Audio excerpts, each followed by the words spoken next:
I now move on to rhetorical criticism and literary approaches to the text. What all these approaches have in common is that they are essentially synchronic.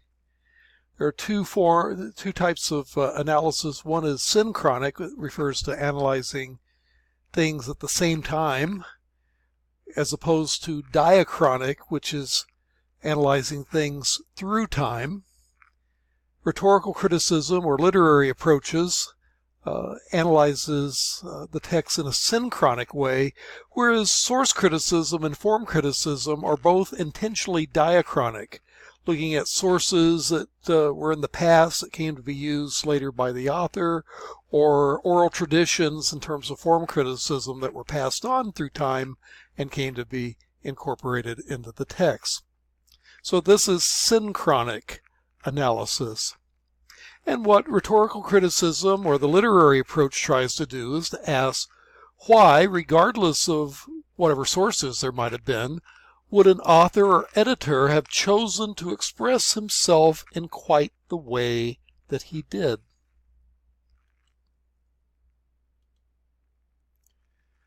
Now, this rhetorical criticism is a development of a movement called New Criticism in English literary circles.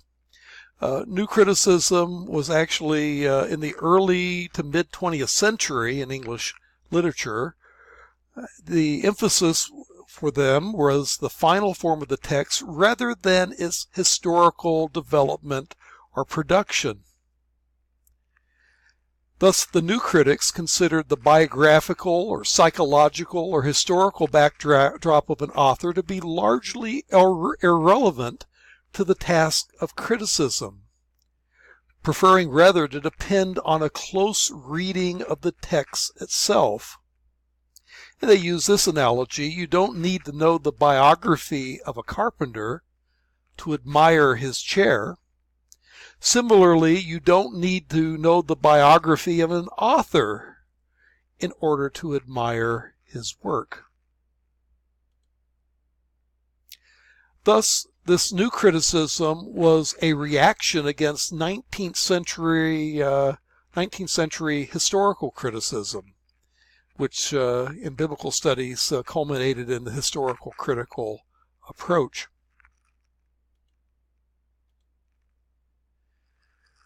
Now, what's the relationship of this rhetorical criticism or synchronic criticism with the diachronic approaches? Well, the literary approach does not necessarily reject all diachronic answers. In theory, one can allow both synchronic and diachronic explanations to exist within an analysis of a text. However, those that adopt the literary approach usually think that diachronic explanations have been overly emphasized and would assert that they are overly speculative. Synchronic answers can be an alternative to diachronic ones. So if you look at Genesis 15, the source critics will argue that there's two sources there, a J source and an E source. But those that do synchronic approaches might argue instead that what you have is what's called resumptive expansive storytelling, where you tell a story once and then you tell it again from a slightly different angle. And thus they eliminate the need for identifying sources within the text.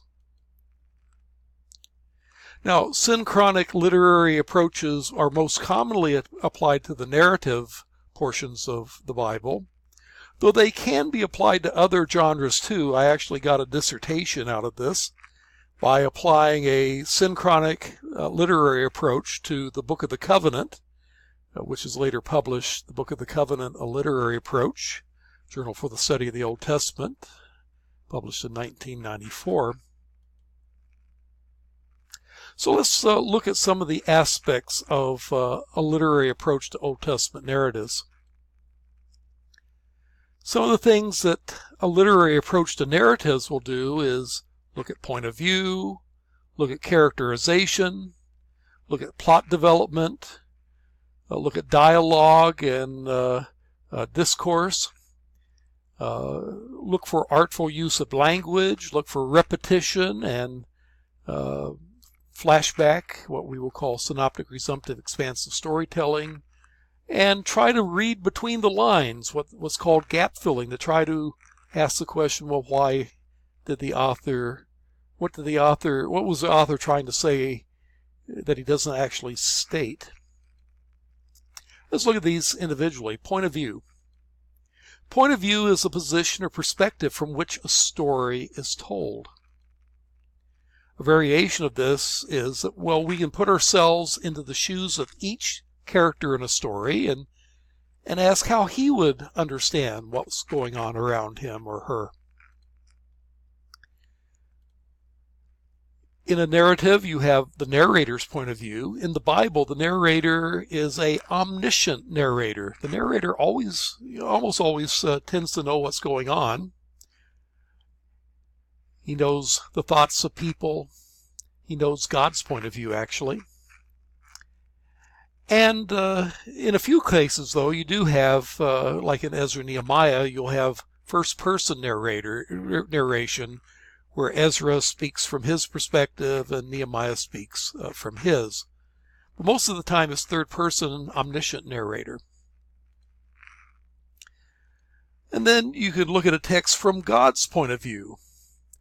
Now sometimes this can be done because God is a character in the story, and by his portrayal in the story, he gives his point of view.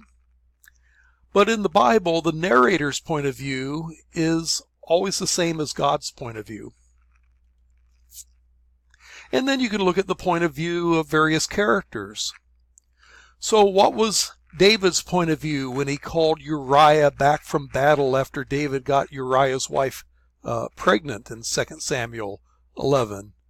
And it seems like the obvious thing he was trying to do was to cover up his offense. And what was Uriah's point of view when he refused to go home? Was it, as he says by his words, that he was such a good soldier that he could enjoy the benefits of hearth and home while the battle was still going on? Or did he know something? Did he hear a rumor of what had happened and refuse to go home for that reason? Well, that's an open question, but it's related to the point of view of Uriah. Second thing that you can do with narratives is characterization. Characterization is painting a verbal picture of the characters of a story. Now you can divide characters in stories into two broad categories: round characters and flat characters. A flat character is just somebody who shows up as no more than a name or a title. There was a servant there. We don't know anything about them. We don't know how they felt or what they thought of what was going on. In the story of Bathsheba in 2 Samuel 11, well, Bathsheba is kind of a flat character. We know her name. We know that David lusted after her, brought her to the palace and got her pregnant, but we really don't know whether she was a willing or unwilling partner in this particular sin. Round characters, on the other hand, are more fully developed. We know something of their personalities as we read the story. Bathsheba, who was a flat character in 2 Samuel 11, shows up as a round character in 1 Kings 1, where she with Nathan fights for Solomon's kingship and her own life. Now, how do you paint a verbal picture of what a character is like? And there's several techniques that one can use. There's description. Saul was tall. David was ruddy. Bathsheba was beautiful. And there's statements of a character's inner life. Amnon loved his sister Tamar, but after he raped her, he hated her, it says. Jacob loved his youngest son Joseph more than the other brothers. Well, that's a characterization of something about Jacob. He played favorites. Not a good thing to do within a family. Speech and action can give characterization. Moses says, "Who am I that I should go to Pharaoh?" speaks of Moses' humility. And silence, the silence of Abraham taking Isaac to Mount Moriah, shows his faith and fear of God, that he simply obeys the command, go and take your son and offer him up on a mountain that I will show you. And sometimes characterization is shown by the speech of other characters, as God characterizes Job as blameless and upright. Well, we will continue this discussion in the next video.